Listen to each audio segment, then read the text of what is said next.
이름을 듣는 순간 제 숨이 멎었습니다. 명절날 손자는 10만 원을 받았고 손녀는 5만 원을 받았습니다. 딸은 시집 가면 남이야. 그 말은 제 딸 앞에서도 아무렇지 않게 나왔습니다. 저는 참았습니다. 며느리니까요. 하지만 그날 제 딸이 울면서 물었습니다. 엄마, 나는 왜 오빠보다 덜 받아? 그 순간 저는 더 이상 참을 수 없었습니다. 명절을 앞두고 저는 집을 비웠고 진실을 남기기 위해 녹음을 준비했습니다. 그리고 그날 녹음 파일 속에서 시어머니의 목소리가 떨리며 말했습니다. 나한테도 딸이 있었어. 입양 보낸 딸이. 그 아이 이름이 김수진이었어. 김수진. 그건 제 이름이었습니다. 시어머니가 제 친엄마였습니다. 이런 상황이 벌어진 데에는 아주 충격적인 이유가 있었습니다. 지금부터 이 모든 이야기를 차분히 끝까지 들려드리겠습니다.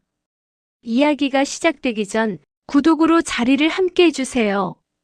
명절 아침이 되면 저는 늘 새벽 5시에 일어났습니다. 집안이 아직 깜깜한 시간 부엌불부터 켰습니다. 전 부칠 기름 냄새, 나물 데치는 물소리. 그 소리는 늘 제 하루의 시작이었습니다. 결혼 18년 동안 단 한 번도 걸은 적이 없었습니다.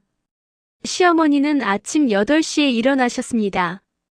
거실 소파에 앉아 제가 차려놓은 식탁을 보시며 말씀하셨죠. 수진아, 갈비는 준호 접시에 더 올려라. 지훈이는 남자이니까 많이 먹어야지. 제 접시는 늘 마지막이었습니다. 아니, 사실은 거의 비어 있었습니다.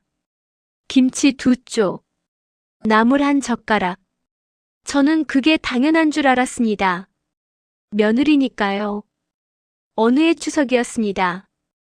친척들이 모두 모인 식탁에서 시어머니가 말씀하셨습니다. 우리 며느리가 차린 거야. 손맛이 좋지. 모두가 칭찬했습니다. 하지만 아무도 묻지 않았습니다. 제가 먹었는지, 제 접시는 왜 비어 있는지. 설거지도 늘 제 몫이었습니다. 고무장갑을 끼고 싱크대 앞에 서 있으면 거실에서는 TV 소리가 났습니다. 남편은 소파에 누워 있었고 시어머니는 과일을 깎고 계셨습니다. 그때 저는 생각했습니다. 그래, 다들 이렇게 사는 거겠지. 하지만 지금 생각해보면 그건 가족이 아니라 역할 분담이었습니다.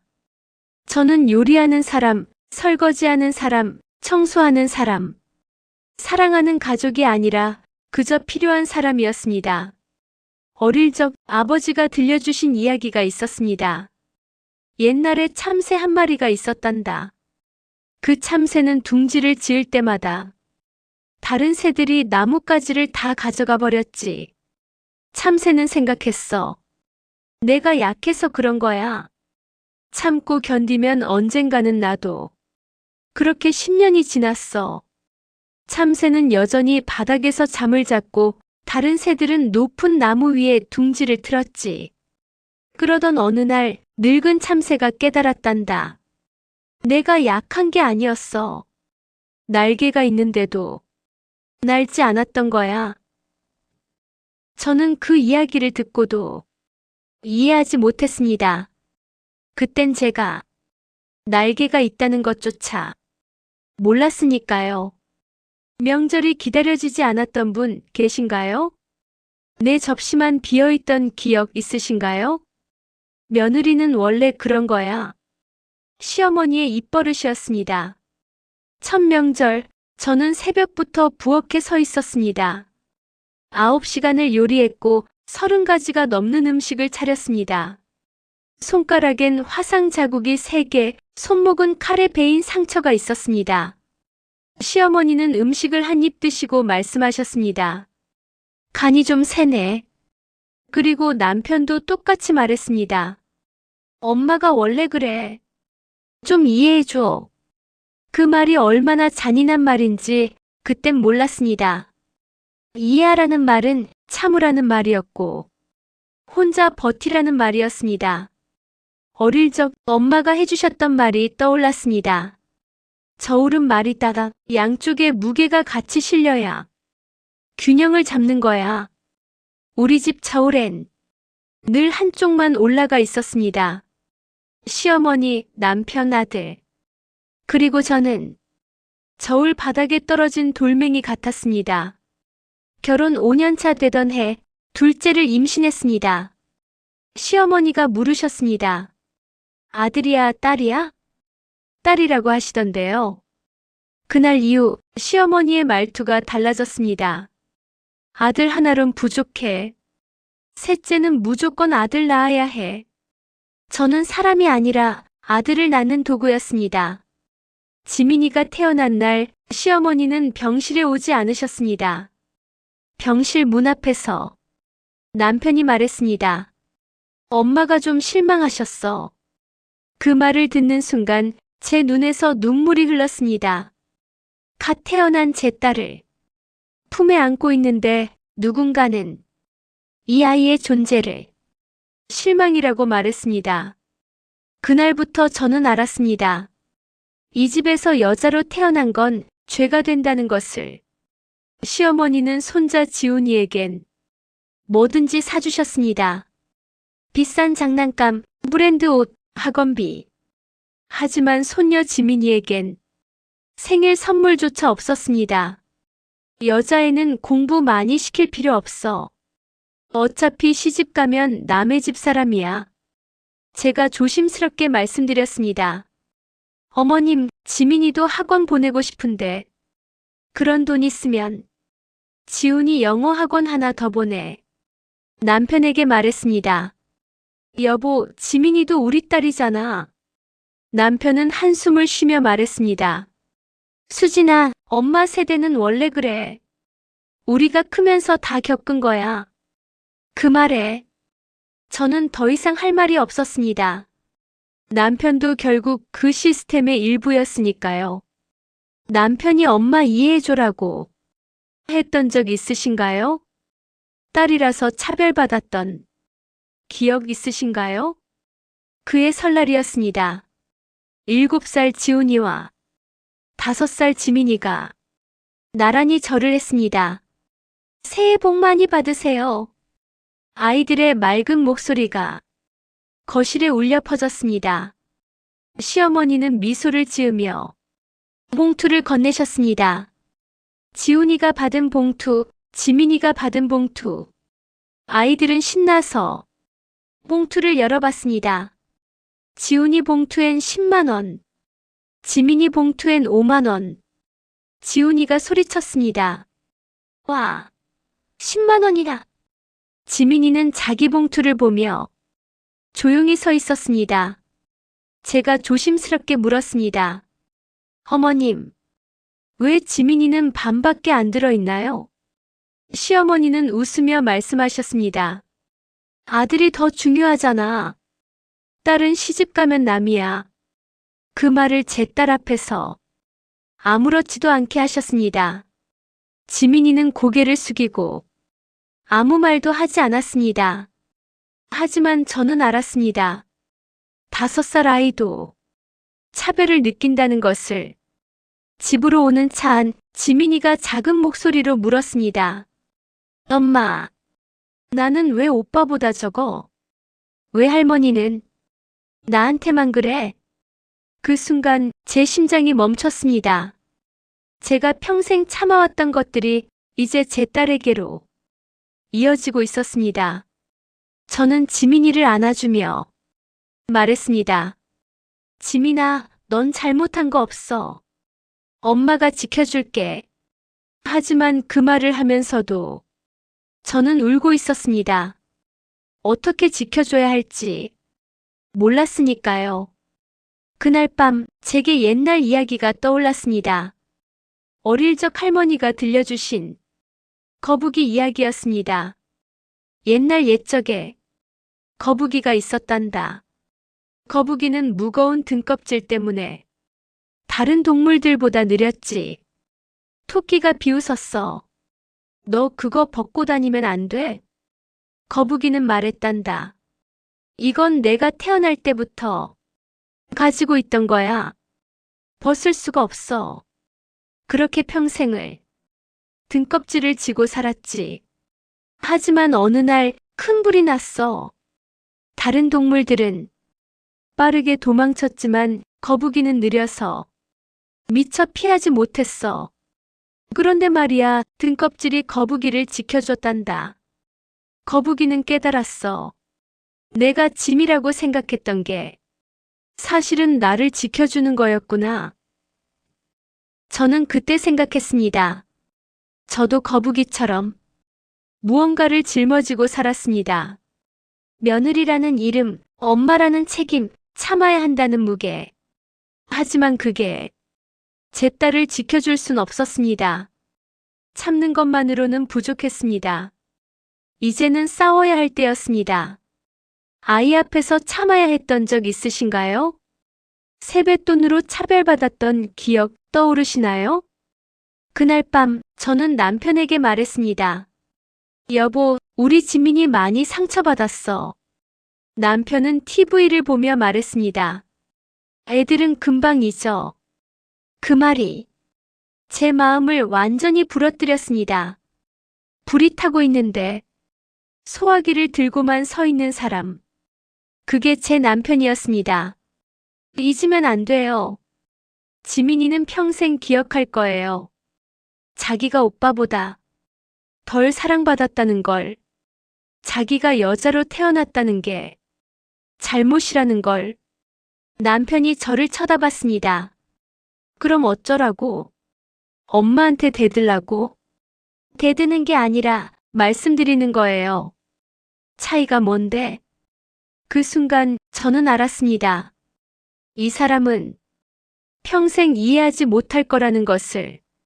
남편에게 저는 아내가 아니라 엄마를 편하게 해주는 도구였습니다.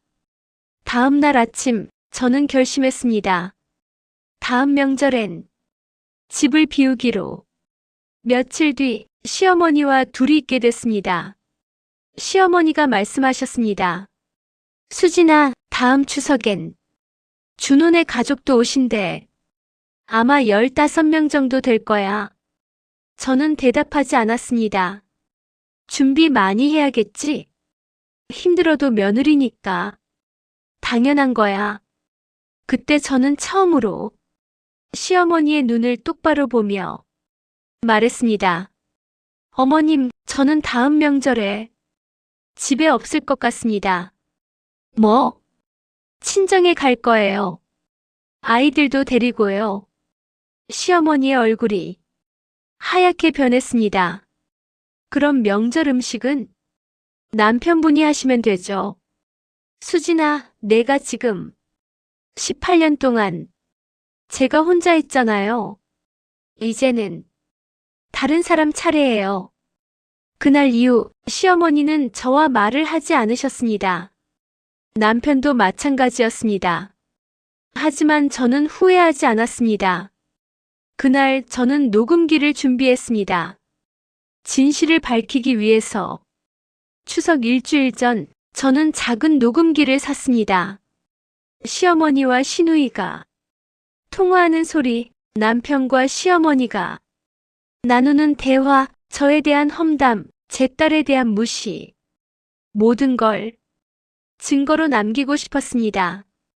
그렇게 사흘이 지났습니다. 그리고 그날 밤 저는 녹음 파일을 확인했습니다. 시어머니와 시누이의 대화가 녹음되어 있었습니다. 수진이가 요즘 이상해. 말대꾸도 하고. 엄마, 그냥 내버려둬. 어차피 며느린데. 어디 가겠어? 저는 이를 악물었습니다. 하지만 그때 파일 끝부분에서 이상한 소리가 들렸습니다. 시어머니의 혼잣말이었습니다. 나도 참 못된 사람이야. 나한테도 딸이 있었는데. 저는 볼륨을 최대로 올렸습니다. 입양 보낸 딸이. 그 아이 이름이 김수진이었어. 그 순간 제 손에서 녹음기가 떨어졌습니다. 김수진. 그건 제 이름이었습니다. 밤새 잠을 이루지 못했습니다. 시어머니에게 입양 보낸 딸이 있었다니. 그 이름이 하필 저와 같다니. 저는 새벽부터 친정 부모님께 전화했습니다. 엄마, 나 입양아예요? 전화기 너머로 어머니의 긴 침묵이 흘렀습니다. 수진아, 왜 말 안 하셨어요? 미안하다. 너무 오래돼서 말할 기회를 놓쳤어. 어머니가 말씀하셨습니다. 제가 태어난 건 1976년 5월 3일 서울의 한 산부인과에서 미혼모가 저를 낳고 바로 입양을 보냈다고 합니다. 친정 부모님은 아이를 가질 수 없었고 저를 입양하셨다고 했습니다. 내 친엄마 이름은 우리도 몰라. 입양 서류엔 익명으로만 되어 있었어. 저는 떨리는 손으로 오래된 입양 서류를 받았습니다. 출생병원 서울 명동산부인과 입양일 1976년 5월 8일 친모 익명. 그리고 그 아래 희미하게 적힌 메모가 있었습니다. 시댁에서 딸이라고 버리라 해서 제 심장이 멎는 것 같았습니다. 저는 명동산부인과를 찾아갔습니다. 다행히 아직 그 병원은 남아 있었습니다. 늙은 간호사가 오래된 기록을 뒤졌습니다. 1976년 5월 3일. 있네요. 친모 이름은 이금자 씨로 되어 있습니다. 이금자. 그건 제 시어머니 처녀 때 이름이었습니다. 저는 그 자리에서 주저앉았습니다. 시어머니가 제 친엄마였습니다. 그날 밤 저는 어릴 적 읽었던 동화책을 떠올렸습니다. 나비가 번데기에서 나오는 이야기였습니다. 번데기 안에서 애벌레는 완전히 녹아내려 뼈도 살도 모든 게 액체가 되지. 그리고 그 안에서 완전히 새로운 생명이 태어나는 거야. 나비는 애벌레의 기억을 가지고 있을까? 아니면 완전히 다른 존재가 되는 걸까? 저는 지금 번데기 안에 있는 것 같았습니다. 제가 알던 모든 것이 녹아내리고 있었습니다. 저는 누구일까요? 시어머니의 며느리? 아니면 시어머니의 딸? 저를 버린 엄마가 제 시어머니였습니다.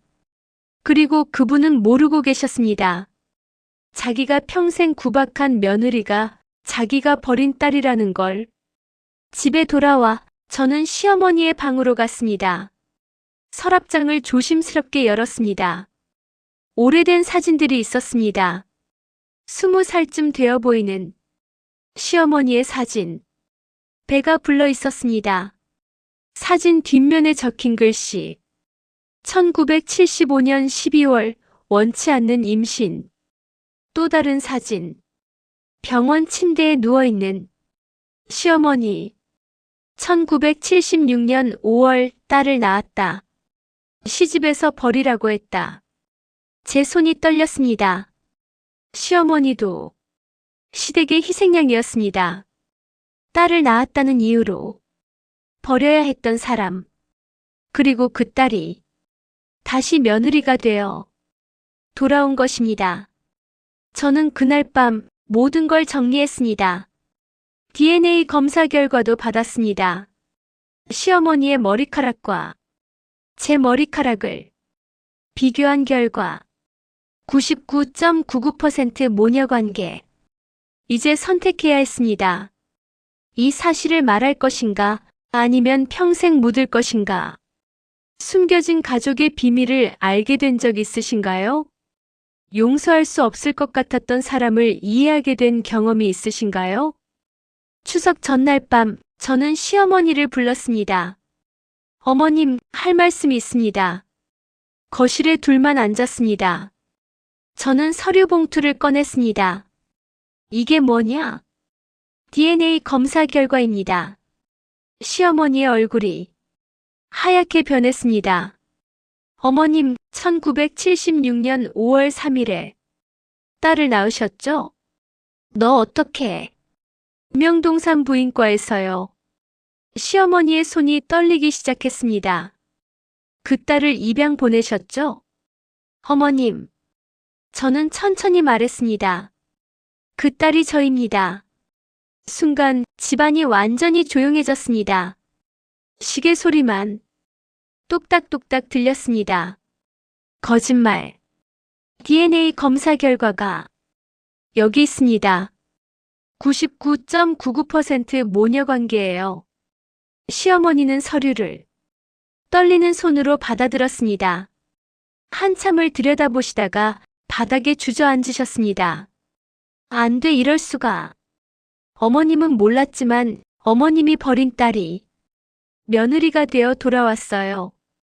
시어머니가 저를 올려다봤습니다. 그분의 눈에서 눈물이 흘렀습니다. 미안해. 정말 미안해. 시어머니가 처음으로 이야기를 꺼내셨습니다. 나도 딸이었어. 시집을 와서 처세를 가졌을 때 너무 기뻤지.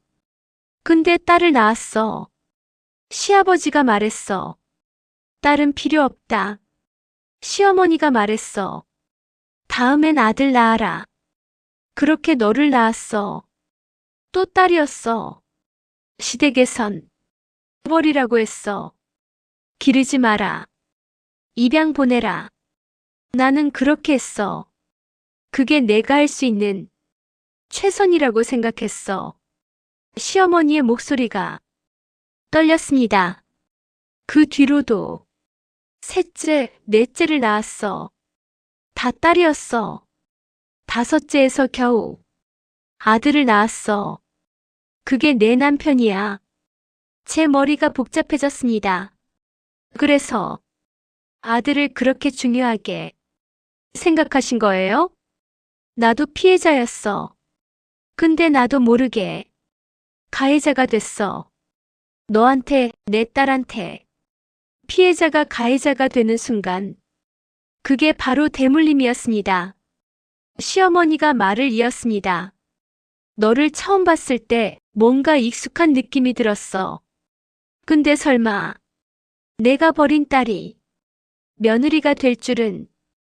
평생 너한테 못되게 굴었어. 내가 겪었던 걸 똑같이 너한테 했어. 나도 몰랐어. 내가 왜 그랬는지. 저는 침묵했습니다. 용서하고 싶었지만 마음이 쉽게 움직이지 않았습니다. 어머님, 18년 동안 저는 며느리였어요. 아들만 중요하고 딸은 시집가면 남이라고. 그렇게 말씀하셨죠? 미안해. 그 말 때문에 제 딸이 울었어요. 5살짜리가 나는 왜 오빠보다 못해? 라고 물었어요. 시어머니가 얼굴을 감쌌습니다. 어머님도 딸이었잖아요. 딸로 태어나서 얼마나 힘들었는지 아시잖아요. 그런데 왜 제 딸한테도 똑같이 하신 거예요? 모르겠어. 내가 너무 오래 그렇게 살아서 그게 당연한 줄 알았어. 그날 밤 남편도 모든 걸 알게 됐습니다. 남편은 충격에 말을 잇지 못했습니다. 엄마가 수진이를. 그래. 난 내 친누나야. 남편의 얼굴이 일그러졌습니다. 이럴 수가. 너도 알아야 해. 내가 받은 사랑이 당연한 게 아니었어. 누군가의 희생 위에 만들어진 거야. 남편이 바닥에 주저앉았습니다. 미안해. 나도 몰랐어. 이제 알았으니까 달라져야 해. 가족의 진실을 알았을 때 느낌이 어떠셨나요? 피해자가 가해자가 되는 악순환을 본 적 있으신가요? 추석 당일 저는 예상대로 부엌에 섰습니다. 하지만 이번엔 혼자가 아니었습니다. 시어머니도 옆에 서 계셨습니다. 수진아, 내가 전 부칠게. 네. 우리는 아무 말 없이 함께 요리했습니다. 시어머니가 조심스럽게 물었습니다. 너 나를 용서할 수 있겠니? 저는 한참을 생각했습니다. 잘 모르겠어요. 용서는 시간이 필요해요. 하지만 이해는 해요. 어머님도 피해자였다는 걸. 시어머니의 눈에서 눈물이 떨어졌습니다. 고마워 그 말만으로도. 명절 식사 시간 상황이 완전히 달라졌습니다. 시어머니가 지민이를 불렀습니다. 지민아, 할머니 옆에 앉을래? 지민이가 놀란 표정으로 저를 쳐다봤습니다. 저는 고개를 끄덕였습니다. 시어머니는 지민이 접시에 갈비를 올려주셨습니다. 지민이, 할머니가 미안해. 그동안 너한테 못되게 굴어서. 지민이가 물었습니다. 할머니, 이제 나도 사랑해요? 시어머니가 지민이를 꼭 안았습니다. 그럼 너무너무 사랑해. 그 모습을 보며 제 눈에서 눈물이 흘렀습니다. 그날 저는 깨달았습니다. 용서는 상대를 위한 게 아니라 나 자신을 위한 거라는 것을. 며칠 뒤 시어머니가 또 다른 이야기를 꺼내셨습니다. 수진아, 사실은 말이야. 네. 너한테 언니가 있어. 네. 너를 낳기 전에 첫째 딸을 낳았거든. 그 아이도 입양을 보냈어. 제 심장이 다시 한번 멎었습니다. 그 아이가 너 시누이야. 뭐라고요? 준이. 내 시누이 준이가 사실은 내 친언니야. 세상이 빙글빙글 돌았습니다. 저를 가장 구박했던 시누이가 제 친언니였습니다. 준이는 알아요? 아니 모를 거야. 준이도 입양된 걸 모르거든. 저는 시누이를 만났습니다. 언니 할 말이 있어요. 준이는 차가운 표정으로 저를 쳐다봤습니다. 뭔데? 언니도 입양아예요. 뭐? 저는 모든 걸 설명했습니다. DNA 검사 결과, 시어머니의 고백, 그리고 우리의 관계. 준이는 한참을 아무 말도 하지 않았습니다.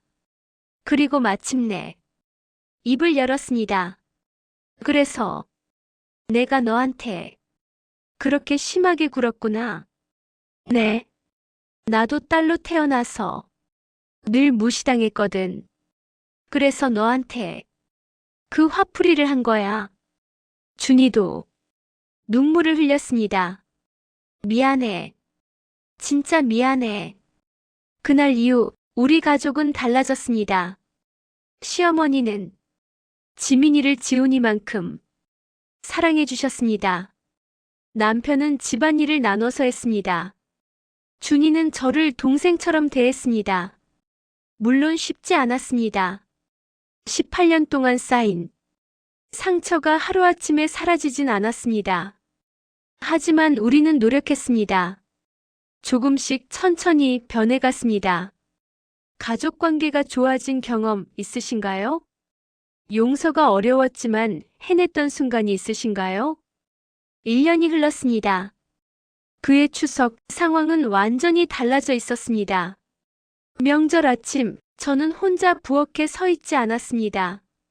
시어머니, 남편, 준이 언니, 심지어 지훈이까지 함께 요리했습니다. 엄마 이거 어떻게 해? 지훈이가 물었습니다. 그래, 아들이 요리도 배워야지. 시어머니가 지훈이에게 가르쳐 주셨습니다.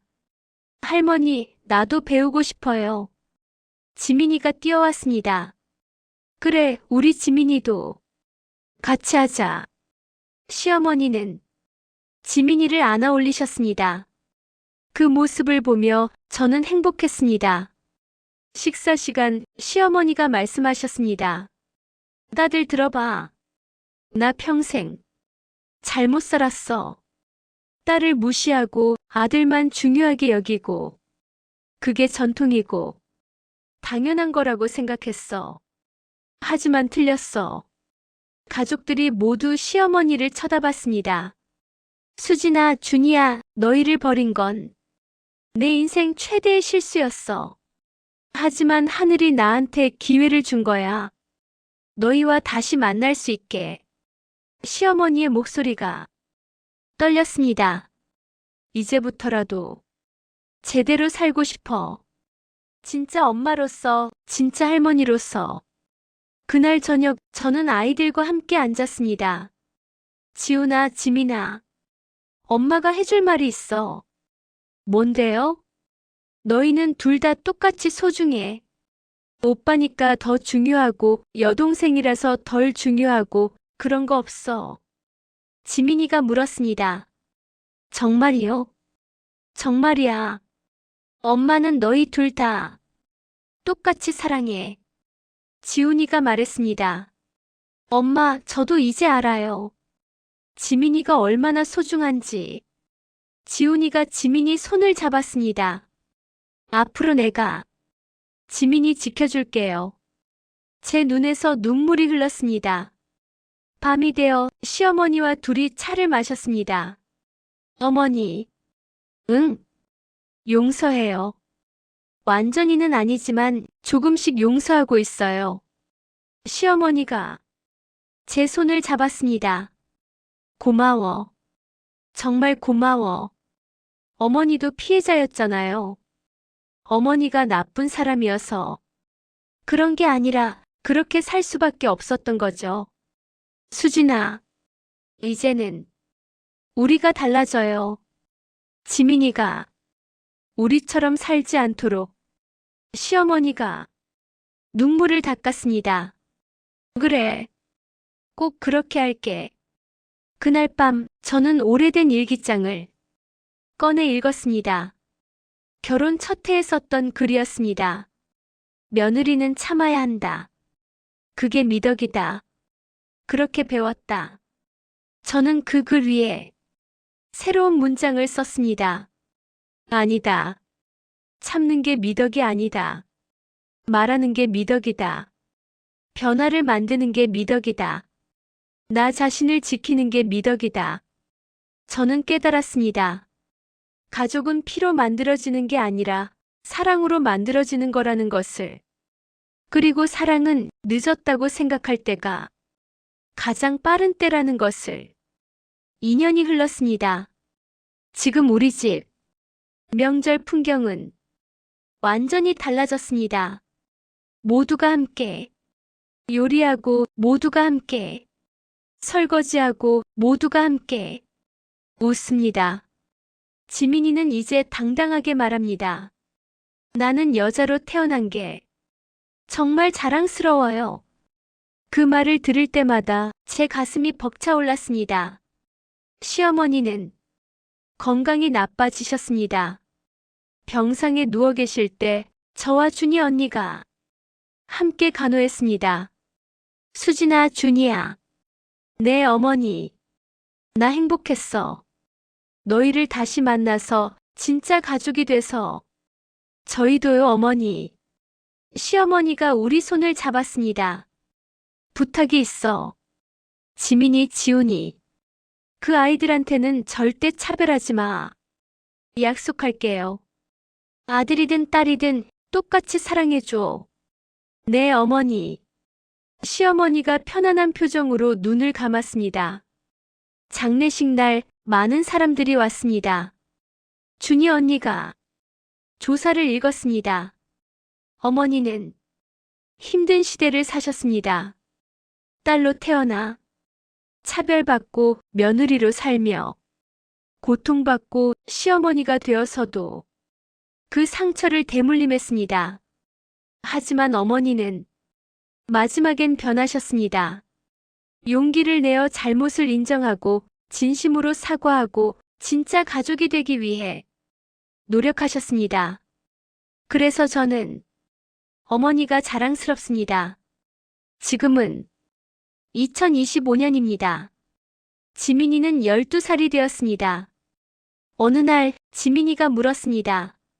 엄마, 할머니는 왜 처음엔 나한테 차가웠어요? 저는 지민이를 안아주며 말했습니다. 할머니도 많이 아픈 사람이었어. 하지만 할머니는 변하려고 노력하셨어. 그게 중요한 거야. 나도 나중에 할머니처럼 될까? 안 돼.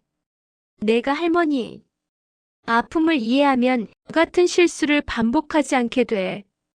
지민이가 고개를 끄덕였습니다.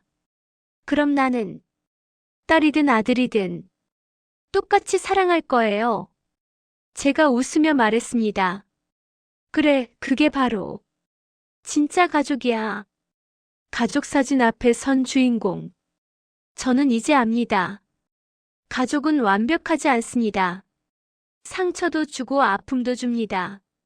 하지만 진짜 가족은 그 상처를 인정하고 함께 치유하는 사람들입니다. 저를 버린 엄마가 제 시어머니였고 그 엄마가 마지막엔 진짜 엄마가 되어주셨습니다. 너무 늦은 건 없습니다. 사랑하기에, 용서하기에, 변하기에 지금이 바로 가장 빠른 때입니다. 화면이 서서히 어두워지며 그 딸이 저였습니다. 그리고 이제 저는 자유롭습니다. 이 이야기가 마음에 와닿으셨나요? 여러분의 가족 이야기도 들려주세요. 용서와 화해, 어떻게 생각하시나요? 이 이야기를 끝까지 들어주셔서 감사합니다. 구독과 좋아요, 알림 설정 부탁드립니다. 감사합니다.